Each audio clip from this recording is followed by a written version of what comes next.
Picture चालू करो बे।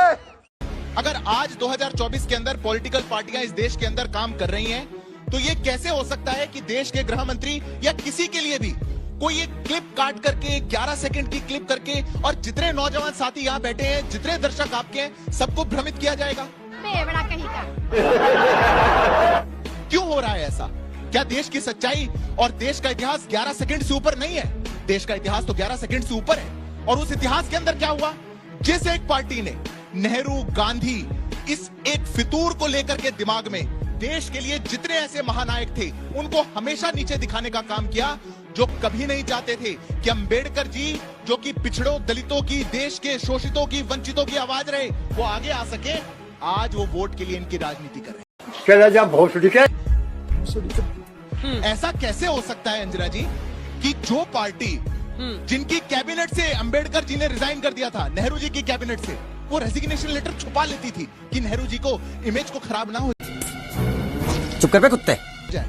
जिस पार्टी ने रिजाइन करने के बाद, किसी को भी सदन में रिजाइन करने के बाद मंत्री को बोलने का अवसर मिलता है, अंबेडकर जी को बोलने तक का अवसर नहीं दिया गया। झूठ बोलो, बार बार झूठ बोलो। जिस पार्टी के नेताओं ने, नेहरू जी ने जीते जी खुद को भारत रत्न दिया, इंदिरा जी ने जीते जी खुद को भारत रत्न दिया, राजीव जी ने खुद को भारत रत्न दिया, वो भूल गए, अंबेडकर जी को भूल गए। तो साला बहुत नीच आदमी रहे। आज याद आए हैं वोट के लिए। रुक, तेरे को बताते तेरी माँ। थोड़ी मर्यादा रखिए। अभी मजा आएगा ना भिड़ो। 4.5 मिनट व्हाट्सएप का फर्रा पढ़कर झूठ भरोसा गया, और अब उस झूठ का मैं क्रमवार पर्दाफाश करने से पहले एक बात कहना चाहती हूँ। 11 सेकंड में अमित शाह ने ये शब्द कहे थे, मान्यवर अभी एक फैशन हो गया है, अंबेडकर अंबेडकर अंबेडकर अंबेडकर। इतना नाम अगर भगवान का लेते तो 7 जन्मों का स्वर्ग मिल जाता। यही नहीं, अभी और सुनिए। ये पेपर मैं अपने घर से नहीं लाई हूँ, ना मेरे व्हाट्सएप पर आया है। ये राज्यसभा की वेबसाइट से अमित शाह की अनएडिटेड स्पीच है, जो 11 सेकंड हमने दिखाए हैं। हमने ना उस स्पीच को तोड़ा है ना मरोड़ा है। ये अलग बात है कि ट्विटर को चिट्ठी लिखकर अमित शाह जी ने कहा है कि उस वीडियो को हटाया जाए, और ट्विटर ने हटाने से मना कर दिया है, क्योंकि इस वीडियो ने किसी कानून का कोई उल्लंघन नहीं किया। ये पहला सच आपके सामने रख रही हूँ। अरे देवा, ये गड़बड़ है बाबा। ये जो सारा मुद्दा है, ये जो सारा विवाद है, ये किस चीज का है? और क्योंकि यहाँ पर नौजवान साथी बैठे हैं और खास तौर से बहुत तादाद में लड़कियां बैठी हैं, मैं उनके सामने 2 बातें रखना चाहती हूँ, और उसके बाद झूठ का पर्दाफाश होना जरूरी है। ये देश संविधान से चलेगा या मनुस्मृति से चलेगा? सारा डिबेट यही है। जब संविधान बन रहा था तो बाबा साहब के पुतले फूके आपके लोगों ने। आप बोल बाबा साहब के संविधान की प्रतियां जलाई आपके लोगों ने। आपके गोलवलकर ने उनको लिलीपुट कहा, आपके सावरकर ने संविधान को भारतीय नहीं कहा।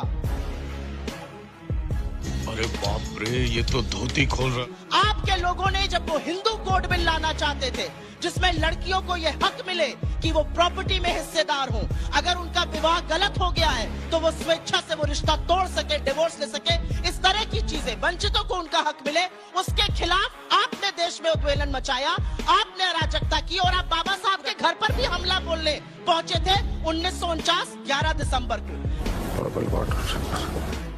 तुम चुल्लू भर पानी में जाके डूब के आ जाओ। लेकिन क्योंकि कुछ झूठ परोसा गया, उसका पर्दाफाश होना जरूरी है।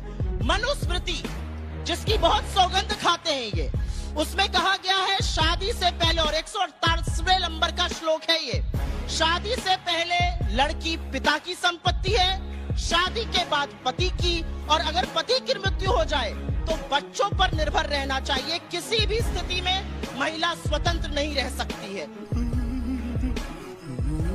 भला हो संविधान विधान बनाने वालों का, जिन्होंने मनुस्मृति की नहीं सुनी। इस देश की हर महिला को, हर वंचित को, हर शोषित को, चाहे वो शहर में हो या गांव में हो, गरीब हो या अमीर हो, एक बराबर हक दिया। और इस स्टूडियो में भी जितनी महिलाएं हैं, जितनी लड़कियां हैं, उनको वो सारे हक हैं जो आदमियों को है, और ये हक हमें हमारे संविधान ने दिया है, किसी की खैरात में नहीं मिला है। समझ रहे हो? समझ रहे हो आप? गजब बेइज्जती है। उन्होंने झूठ बोला अंबेडकर जी के इस्तीफे को लेकर। अंबेडकर जी और नेहरू जी हिंदू कोड बिल लाना चाहते थे क्योंकि उससे दलितों को कुछ सम्मान मिलता, महिलाओं को हक मिलता, जो बातें मैंने करी।